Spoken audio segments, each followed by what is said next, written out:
the Santa Monica Mountains National Recreation Area with Biology 170, starring Dr. Chapman. On this field trip, we will explore the Chaparral biome in the Santa Monica Mountains National Recreation Area. We will take a closer look at the coastal sage scrub and oak woodland plant communities and how they have adapted to the climate in this region. National Recreation Area. And it's this country's largest urban park. It's about more than 150,000 acres. It goes all the way from, so we're sort of here, over on this end of it, goes all the way, right the way over to Santa Monica over here. So it's a huge park. So remember the climate of the region. From last week, what can you remember about it? Hot summers, cold winters. Right, did you hear that? Hot, dry summers and cold, wet winters. And the plants that you'll see here are all adapted for drought and fire. Generally known as bunch grass, because these grasses do much better in this kind of environment. You know, they have long roots, they get the roots down, and they don't reproduce until they've got themselves established. So these grasses live for several years, whereas these native ones up here, you know, they live for 1 year and then they die. And that's why you often see them looking all brown, because they're dead and they've dropped their seeds. Whereas these ones are perennial. They stay green for a long time.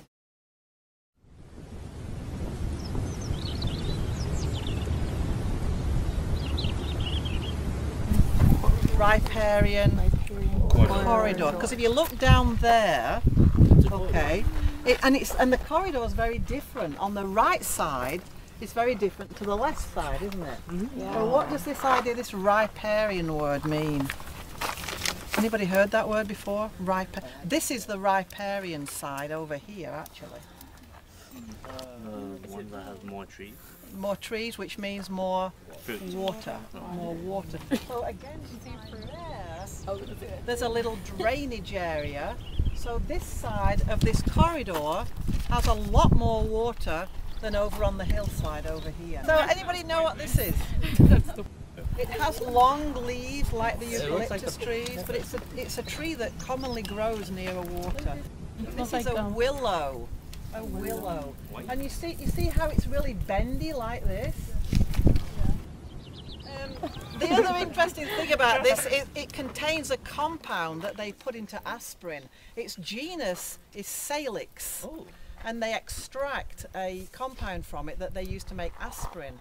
And one of the rangers here told me that one day they had a bear in the park and they found it had eaten all these leaves. Its mouth was full of these leaves, and then when they took them out, they saw that it had bad teeth. So it obviously had toothache, and it was using these leaves to alleviate its toothache. Yeah, which is poison oak. Remember, leaves of 3, let it be? Yes. And what's always interesting about poison oak is usually right next to it, which is this stuff here, is the plant that you will use if you get hit with poison oak. This is called mugwort. Oh yeah. And if you look at the underneath, see the mugwort's it's easy to tell. See, it's got that pointed leaf and it's white underneath. So if you get hit with poison oak, just take some of that, rub it on your skin, and it will alleviate, you know, the poison oak effect. Find in this riparian zone, and here's a clue as to what it is.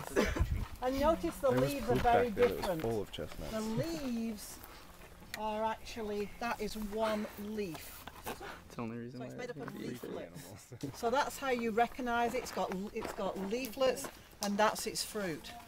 And it's called a California walnut. It's a walnut tree. Yeah, so that's the other one I want you to recognise.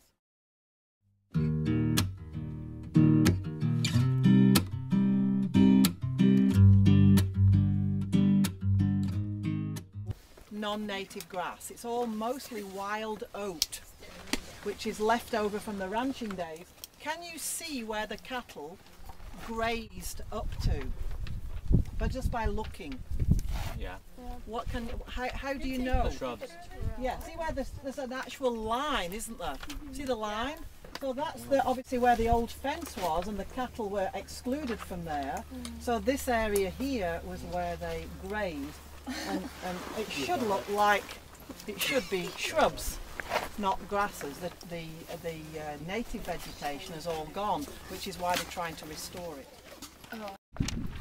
So, you know, there may be a couple of pools down here of water. I can't just see any water, but these little areas of water are very important at the end of the dry season for mammals, you know, birds to come down and drink. But it looks, it's largely dried up now. Which one's more sun? That one's more. Well, look at what do you see on this slope here? Cactus. Cactus, and what else? And the You'll see the sumac, right? sage. You'll see the sage. What are those tall sticks? Yucca. Good. So a lot of cactus over there, right? Do you see any cactus over there? No. So what does that tell us? Which is which? Drier. This side's drier. So which slope would this be?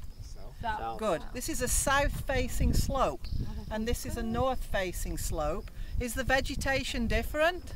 Yeah. Yeah. So the topography or the aspect of the slope makes a big difference on the distribution of these plants. Also, notice the coyote bush on this side. Where is the coyote bush confined to? The bottom of the hill. Only the bottom. Do you see any on the slope? No. Why not? Needs more water. Right, and the water drains down to the bottom, right? So the coyote bush can't get up slopes easily. There's not enough water. But you see the laurel sumac, you see all the big browny shrubs? Why can the laurel sumac climb up the slope? Deep roots. Very good, yeah, because they have really, really deep roots, and so they can tap into that deep water supply over here. So if you and you can feel the difference here, can't you? You can feel it. So the dominant tree is which one? This one here. And look, this is an old oak tree. It's called a coast live oak. And it's called a live oak because it's actually evergreen. It doesn't lose its leaves in the, you know, like, it's not a deciduous tree. It does lose its leaves, but not all at one time. And if you look around, you'll see the branches are coming down. Some of them are coming all the way down to the ground. And so it's creating very different abiotic conditions, isn't it? What are the differences between in here and out there? Cool. Shade, more moisture, cooler.